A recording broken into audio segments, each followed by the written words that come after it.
ಸಾಕು. ಹುಬ್ಬಳ್ಳಿಯ ಬೈರಿದೇವರಿಕೊಪ್ಪ ಉಣಕಲ್ ಕೆರೆ ಬಿಆರ್ಟಿಸಿ ಬಸ್ ನಿಲ್ದಾಣದಿಂದ ರೀಪ್ರೆಸಿಡೆಂಟ್ ಹೋಟೆಲ್ ದಾಟಿ ಇಂಡಿಯನ್ ಆಯಿಲ್ ಪಂಪ್ ವರೆಗೆ ತೀವ್ರ ಟ್ರಾಫಿಕ್ ಸಮಸ್ಯೆ ಎದುರಾಗುತ್ತಿದೆ. ಮಳೆಯ ನೀರು ರಸ್ತೆಯ ಮೇಲೆ ನಿಂತುಕೊಳ್ಳುತ್ತಿರುವುದರಿಂದ ವಾಹನ ಸಂಚಾರ ಸಂಪೂರ್ಣ ಅಸ್ತವ್ಯಸ್ತವಾಗಿದ್ದು, ವಾಹನ ಸವಾರರು ಹಾಗೂ ಸಾರ್ವಜನಿಕರು ತೀವ್ರ ತೊಂದರೆ ಅನುಭವಿಸುತ್ತಿದ್ದಾರೆ.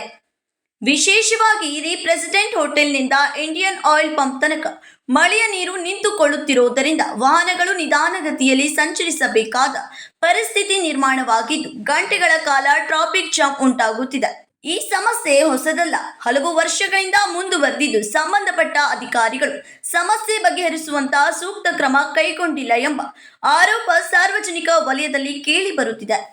ಮಳೆಗಾಲ ಆರಂಭವಾದಾಗಲೆಲ್ಲ ಇದೇ ಸಮಸ್ಯೆ ಮರುಗಳಿಸುತ್ತಿದ್ದು, ರಸ್ತೆ ದುರಸ್ತಿ ಹಾಗೂ ಸಂಪರ್ಕ ಚರಂಡಿ ವ್ಯವಸ್ಥೆ ಕಲ್ಪಿಸಬೇಕೆಂದು ಸ್ಥಳೀಯರು ಆಗ್ರಹಿಸಿದ್ದಾರೆ.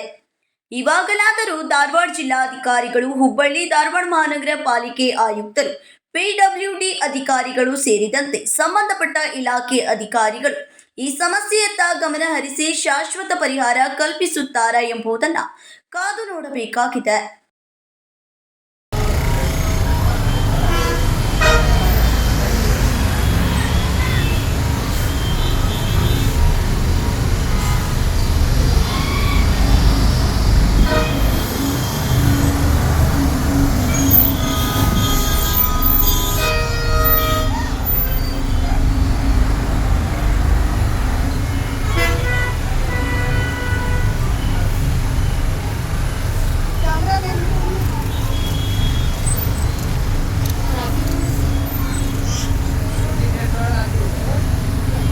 చేత టీవీ